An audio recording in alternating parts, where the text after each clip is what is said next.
The sea never forgets, though men try to make it forget. On a night thick with fog and the smell of salt, I stumbled across a fragment of memory that should have been lost forever. Buried deep in the archives of Port Royal was a letter, brittle and stained, a remnant of lives the Empire had worked tirelessly to erase. The paper whispered of a brotherhood that had once ruled the waters between Tortuga and Havana, not with flags or crowns, but with defiance and fire. They called themselves the Black Tides, pirates by name, but rebels in spirit, a fleet that struck only at the Empire and never at the helpless, a group bound together not by law, but by trust. They freed the oppressed, sank slave ships, and stole gold only to return it to those who had none. In the eyes of the Crown, they were a threat that could not be allowed to exist. Every record of them was destroyed, every story rewritten, every survivor silenced. And yet, somehow, a single letter had survived. Its ink faded, but its message impossible to ignore. Whoever had written it had known death was coming. Whoever had read it centuries ago had understood that freedom carries a price, and that some ideas are so dangerous they cannot be allowed to live. Holding the letter, I could almost feel the pulse of the ocean beneath it, the way it remembers what men try to forget. The parchment spoke of victories and losses, of names that were never meant to be remembered, and lives that would vanish like smoke. Maps contradicted the stories, logs ignored their raids, yet the fragments all told the same tale. The Black Tides were more than pirates. They were an idea, a movement of the sea itself, a rebellion against every king and governor who believed that obedience could be demanded and enforced. Every sailor who whispered their names across the waves carried a piece of their truth. Every storm seemed to echo their defiance. Even now, in the silence of the archive, I felt the weight of what had been lost and the power of what remained. This story is not about gold, nor about glory. It is about rebellion and the price paid by those who refused to bow. It begins with a letter that should not exist and a fleet that the world tried to erase. It begins with the first whisper of a brotherhood that refused to kneel, a group of men and women who live beyond the reach of kings. And it begins with a question. How does a legend survive when history has tried to destroy it? The answer lies not in books nor in maps, but in the waves, in the wind, and in the memory of those who dared to remember. The Black Tides are gone, but their story is not, and it is time to follow it into the shadows of an empire that feared them more than any cannon or army. The letter had opened a door into a past the world had tried to forget, and through it I could see the rising shadow of the empire, dark and relentless. By the early 18th century, the oceans belonged to no man, yet the empire believed they should. Every tide had a master, every port a price, and every sailor without a flag was an enemy. The Black Tides had become more than pirates. They were a symbol, a living threat to kings who thought power was absolute.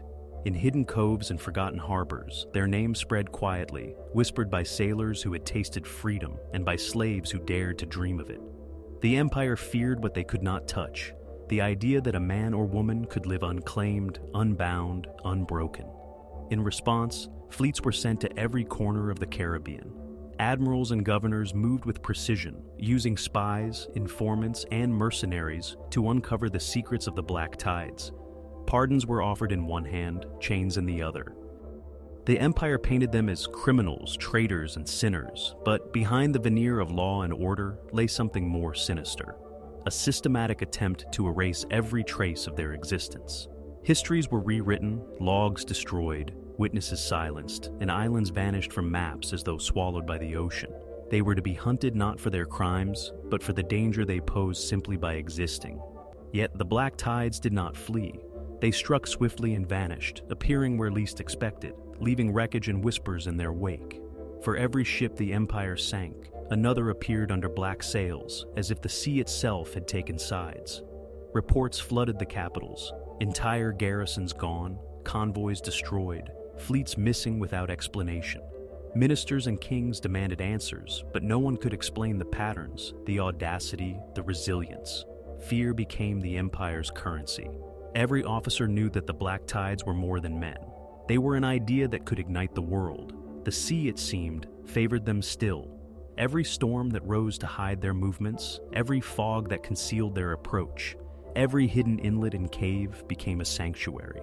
They were ghosts with lives, rebels with cause, a brotherhood whose bonds were stronger than chains. And yet, even as they moved, even as they survived attacks and ambushes, the Empire's shadow lengthened. The black sails on the horizon were more than ships. They were the promise of eradication, a warning that no freedom could withstand the crown forever. And so, as I folded the letter and placed it back among the dust of forgotten records, I understood the truth. History is written not only by the victors, but by those who fear what cannot be controlled. The black tides had lived beyond the reach of kings, but the Empire would not allow even memory to remain. The next chapter of their story, the story of betrayal, fire, and disappearance, was already approaching. The tide was turning, and the shadows of the Empire were coming to claim what they had long feared. While the Empire's fleets gathered and the shadows lengthened, the black tides thrived in their hidden world. On an uncharted island, shielded by cliffs and mangroves, they had built something the world had never seen: a republic without kings, a society bound not by law or titles, but by trust and purpose. Every member, whether captain or deckhand, slave or soldier, had a voice in their decisions. Captains were chosen by merit, battles planned collectively, and every life, whether born into the Brotherhood or rescued from the Empire's chains, was valued. Their ships were not just vessels of war, but extensions of a society that lived and breathed freedom. Men and women who had known only fear learned loyalty and courage. Children who had been destined for servitude ran free along the beaches, and every night the lanterns flickered like stars fallen to earth, casting shadows over a paradise built on rebellion. The code of the black tides was simple and unyielding. They would strike only at the Empire, spare the innocent, and share the spoils equally. Betrayal was punished, cowardice shunned, but bravery and ingenuity celebrated. They were bound by more than oath. They were bound by necessity, by the knowledge that their survival depended on unity and cunning. And yet, even in this sanctuary, they never forgot the world outside. Scouts patrolled the surrounding waters. Spies gathered intelligence from every port, and each attack was carefully calculated to send a message. The sea belonged to no king. Their reputation spread quietly, a rumor carried on the wind. Sailors whispered of a fleet that could vanish into fog, of black sails that struck without warning, of prisoners freed and gold returned. To the Empire, they were a plague, a contagion that could not be contained with canon or law. And so, the black tides became more than pirates. They became a symbol.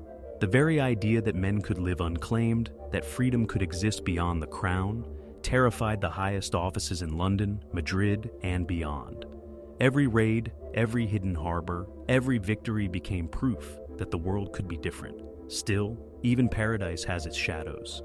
The leaders of the black tides knew that the Empire would not tolerate their existence forever. They prepared defenses, trained new generations of sailors, and fortified secret coves. They celebrated victories, but they also whispered of the storm to come, the day when the tide of steel and fire would crash upon their shores. And yet, they held fast to what they had built, for the life of a free man is a treasure no fleet can steal. The island was their haven, the sea their shield, and their brotherhood, the force that kept both alive. The calm could not last. Beyond the horizon, the Empire's fleets were moving, black sails cutting through the fog, ready to erase the unyielding dream of the black tides. The next chapter would test everything they had built, the loyalty of every sailor, and the strength of their laws. The storm was coming, and there would be no place left to hide. For a brief moment, the black tides believed their sanctuary could withstand anything. Fires still burned along the shore, lanterns flickered like distant stars, and the air was thick with the scent of salt and freedom. But the sea has a cruel rhythm, and every calm is only the pause before a storm. Long before the first cannon fired, a shadow moved within the Brotherhood itself. One of their own, a captain who had risen from the gallows and sworn never to bow, broke under the weight of temptation. The Empire offered him pardon, gold, and safety in exchange for a name, a secret, a betrayal. Humanity falters where courage is tested, and he faltered. At dawn, the Empire descended in overwhelming force. Dozens of warships appeared through the morning fog, black sails cutting the horizon, cannons trained on the harbor. The first shots split the sky, tearing through anchored ships and flaming the palm trees along the shore. Chaos erupted as the black tides fought with all the ferocity born of desperation. moving like shadows through fire and smoke, sinking ships and dragging enemy soldiers into the waves. But numbers overwhelmed courage. For every vessel they destroyed, 5 more appeared. The sea, red with fire and blood, reflected a battle that would leave no paradise intact. The traitor was discovered amidst the chaos, his face illuminated by the flames he had helped summon. Some say he ran, some say he begged for forgiveness, but the tide claimed him before justice could be done. When the last defenses fell, the island was reduced to smoke, ash, and the echo of a dream destroyed. The Empire's banners flew where the Brotherhood had once gathered, but even their admirals felt unease as the dark, restless sea churned beneath their hulls. Something had survived. Not men, not ships, but the idea of defiance, a spark that refused to die quietly. By the end of the day, the black tides were broken in body, but not in memory. Survivors scattered into hidden coves, and the sea itself seemed to harbor them, carrying their stories and whispers over the waves. The Empire believed victory meant erasure, that the ashes of the island and the silence of the survivors could wipe them from history. But some things refused to vanish. Their courage, their freedom, and their legacy lingered in every sailor who dared to dream of life beyond the crown. The battle was over, yet the story was far from finished. The Empire would not stop at fire and steel. It would strike next at memory, at history itself. Names would be removed from logs, islands erased from maps, survivors silenced. The Brotherhood that had defied kings would enter a new war, a war for remembrance. And as the sun sank beneath the horizon, the sea carried the first whispers of what was to come, the beginning of a legend that even the Empire could not fully destroy. The battle had ended, but the war was far from over. The Empire did not simply destroy what it feared, it erased it. Every map was redrawn, every log rewritten, every witness silenced. The names of the black tides vanished from records as if the ocean itself had claimed them, leaving only whispers and half-remembered tales. Islands where they had hidden, ports where they had laughed and sung, ships that had burned under moonlight. All were scrubbed from history, replaced by blank space and official lies. Generations would grow up believing the pirates never existed, that the stories were nothing more than superstition. But the sea remembers what men try to forget. Survivors fled into the fog and shadows, carrying nothing but their memories. Some hid in distant coves, others vanished into foreign ports, taking new names and lives to escape the Empire's reach. The black tides had once been a brotherhood, united by trust, by courage, by purpose. And even in exile, they kept the spirit alive. Every hidden signal, every secret meeting, every whispered story became a thread in a tapestry the Empire could never fully erase. And yet, the cost was immense. Ships were lost, families scattered, and countless lives were extinguished in the name of obedience. The freedom they had built existed now only in fragments, floating across the waves like driftwood caught in a storm. The Empire's historians recorded victories, not defeats. Admirals boasted of fleets destroyed, governors chronicled islands cleansed, and kings celebrated an order restored. But these records were hollow, incomplete. Sailors swore that in certain waters, the black sails returned without warning. The same fires danced on the waves, and the cries of the vanished could be heard in the wind. The story refused to die because it was never just about men. It was about the idea that no empire, no matter how vast, could fully command the sea or the will of those who cherish freedom. Over time, the memory of the black tides blurred into legend. Ghost ships became tales told in hushed tones, their deeds exaggerated, their names changed, their victories embroidered with mystery. Yet even as myths replaced facts, the essence remained. A brotherhood that had dared to defy kings, that had lived without fear, that had struck back at tyranny with nothing but courage and cunning. The Empire could erase logs, burn villages, and rewrite maps, but it could not destroy the currents of history that carried the black tide's spirit onward. The vanished pirates became more than a story. They became a warning, a reminder that freedom cannot be chained, that defiance leaves a mark that not even fire and steel can erase. And as the sun sets over the restless ocean, the waves still whisper their names, carrying the memory of the brotherhood that refused to kneel, and the empire that tried and failed to make them disappear. The black tides had vanished from maps and records, their ships sunk, their island burned, their names erased. Yet the sea remembered.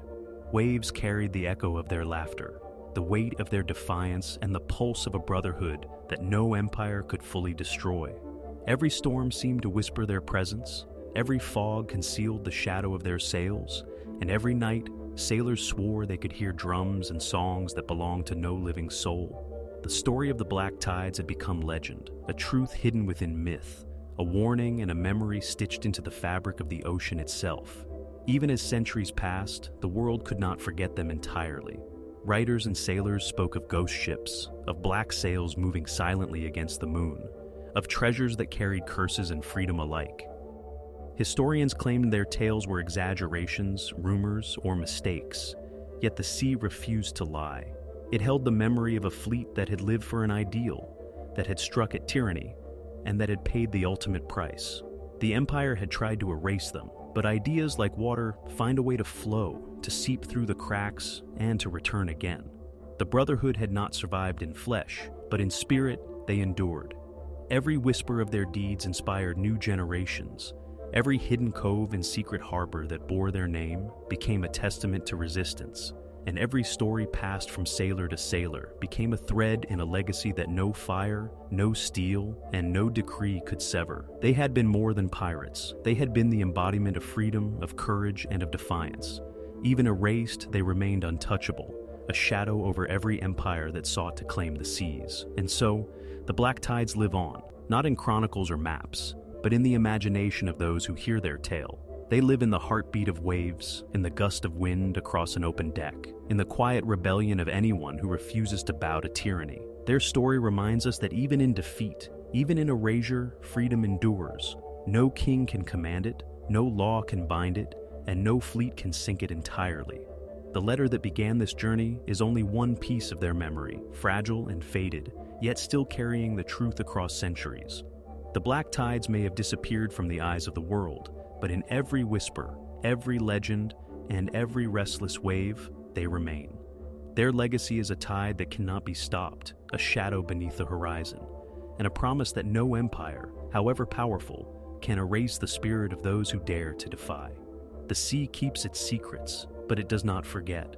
The black tides may be gone, yet their echoes endure beneath the waves, a story for anyone brave enough to listen and remember.